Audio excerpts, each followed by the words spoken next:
پاکستان جنوبی اور وسطی ایشیا میں رابطے کا ذریعہ، خطے میں کلیدی حیثیت۔ اسلام آباد میں ریجنل ٹرانسپورٹ منسٹر کانفرنس 2025 سے خطاب کرتے ہوئے اسحاق ڈار کا کہنا تھا کہ پاکستان علاقائی رابطوں کو بڑھانے میں اہم کردار ادا کر رہا ہے۔ معاشی ترقی میں ٹرانسپورٹ کا شعبہ کلیدی حیثیت رکھتا ہے۔ علاقائی روابط کا فروغ اجتماعی ترقی کے لیے ناگزیر ہے۔ ان کا کہنا ہے کہ پاکستان کی شاہراہیں علاقائی رابطہ کاری میں کردار ادا کر رہی ہیں۔ حکومت ریل اور روڈ نیٹ ورک کو ترجیحی بنیادوں پر فروغ دے رہی ہے۔ روابط کے فروغ سے ہی اجتماعی ترقی کا ہدف حاصل کیا جا سکتا ہے۔ نائب وزیر اعظم اسحاق ڈار نے کہا کہ سی پیک کے تحت روڈ منصوبے رابطوں کے حوالے سے اہم ہیں۔ پاکستان اور ازبکستان کے درمیان ریلوے نیٹ ورک کا منصوبہ زیر غور ہے۔ پاکستان جنوبی اور وسطی ایشیا کے ساتھ تجارت کے فروغ کے لیے پرعزم ہے۔ ان کا کہنا تھا کہ بجلی کے منصوبے توانائی میں کفالت کے حوالے سے اہم ہیں۔ ہم اپنی بندرگاہوں کو جدید خطوط پر استوار کر رہے ہیں۔ ہم ای پورٹ کے منصوبے پر بھی کام کر رہے ہیں۔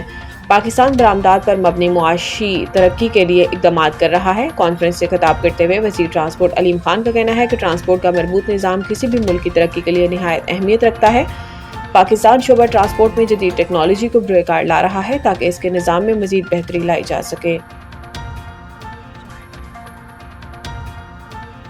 عوام کو سستا گوشت فراہم کرنے کے لیے مٹن، بیف اور چکن کی ایکسپورٹ پر پابندی کی تجویز۔ لاہور حکومت کی جانب سے عوام کو سستا گوشت فراہم کرنے کا فیصلہ کیا گیا۔ ذرائع وزارت پیداوار کے مطابق سیلاب سے زراعت اور لائیو اسٹاک کے متاثر ہوئے ہیں، لہٰذا مٹن، بیف، انڈے اور چکن کی ایکسپورٹ پر کچھ عرصہ کے لیے پابندی کی تجویز دی گئی ہے۔ ان چیزوں کی ایکسپورٹ پر پابندی سے ان کی قیمتیں کم ہوں گی۔ ذرائع کا بتانا ہے کہ گوشت کی بے جا بڑھتی قیمتوں کا اثر چکن پر بھی پڑ رہا ہے۔ وزارت پیداوار کے ذرائع کے مطابق بیف کی سرکاری قیمت 800 اور مٹن کی 1600 روپے کلو ہے۔ لاہور سمیت ملک کے کسی شہر میں سرکاری قیمت پر گوشت نہیں بیچا جا رہا۔ ذرائع کا کہنا ہے کہ مٹن 2500 سے 3000 روپے فی کلو بیچا جا رہا ہے۔ پولینڈ کے نائب وزیر اعظم وزیر خارجہ 2 روزہ دورے پر پاکستان پہنچ گئے ہیں۔ والش نائب وزیر اعظم رادوسواف کی 2 روزہ دورے پر پاکستان آمد پر ایڈیشنل فارن سیکرٹری خالد جمالی نے معزز مہمان کا پرتپاک استقبال کیا۔ پولینڈ کے نائب وزیر اعظم اپنے 2 روزہ دورے کے دوران پاکستانی ہم منصب نائب وزیر اعظم اسحاق ڈار اور اعلیٰ حکام سے ملاقاتیں کریں گے۔ ملاقاتوں میں 2 طرفہ تعلقات پر تبادلہ خیال کیا جائے گا۔ علاقائی اور بین الاقوامی صورتحال پر بھی بات چیت ہوگی۔ ترجمان دفتر خارجہ کے مطابق پولینڈ کے نائب وزیر اعظم 2 روزہ سرکاری دورے پر پاکستان آئے ہیں۔ یہ وزیر خارجہ سکورسکی کا پاکستان کا دوسرا سرکاری دورہ ہوگا۔ ان کا پہلا دورہ پاکستان 2011 میں ہوا تھا۔ پاکستان اور پولینڈ کے درمیان 2 طرفہ تعلقات کے تمام پہلوؤں پر تبادلہ خیال ہوگا۔ مذاکرات کے بعد دونوں وزرائے خارجہ مشترکہ پریس سٹیٹمنٹ دیں گے۔ ترجمان کا کہنا ہے کہ پاکستان پولینڈ کے ساتھ باہمی تعاون کے فروغ کے لیے پرعزم ہے۔ سفارتی ذرائع کا کہنا ہے کہ پولش وزیر خارجہ یہ 2 روزہ دورہ وزیر خارجہ اسحاق ڈار کی دعوت پر کر رہے ہیں۔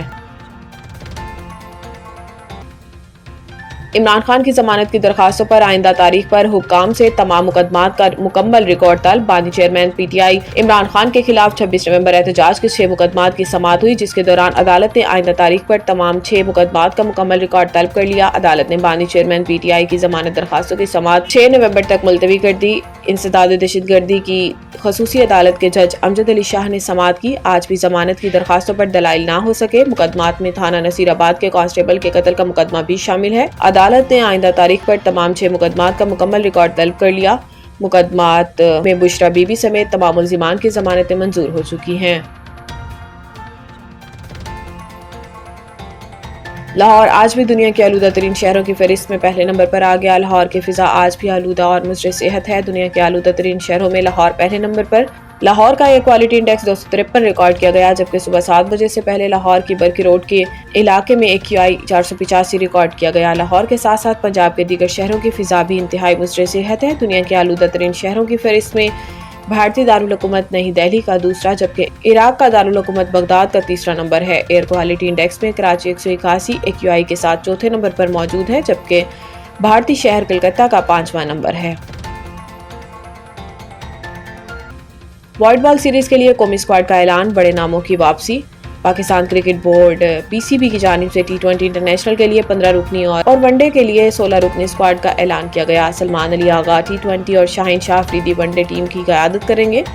بابر اعظم، نسیم شاہ اور عبدالصمد کی T20، جبکہ فیصل اکرم، حارث رؤف اور حسیب اللہ کی ون ڈے اسکواڈ میں واپسی ہوئی ہے۔ عثمان طارق پہلی بار ٹی20 انٹرنیشنل اسکواڈ میں شامل ہوئے۔ پاکستان اور جنوبی افریقہ کے درمیان ٹی20 انٹرنیشنل سیریز 28 اکتوبر سے 1 نومبر تک کھیلی جائے گی، جبکہ ون ڈے سیریز فیصل آباد میں 4 سے 8 نومبر تک کھیلی جائے گی۔ بعد ازاں پاکستان اور سری لنکا کے درمیان ون ڈے سیریز 11 سے 15 نومبر تک راولپنڈی کرکٹ اسٹیڈیم میں کھیلی جائے گی۔ اس سیریز کے بعد سری لنکا اور زمبابوے کے ساتھ سہ ملکی ٹی20 سیریز 17 سے 29 نومبر تک راولپنڈی اور لاہور میں کھیلی جائے گی۔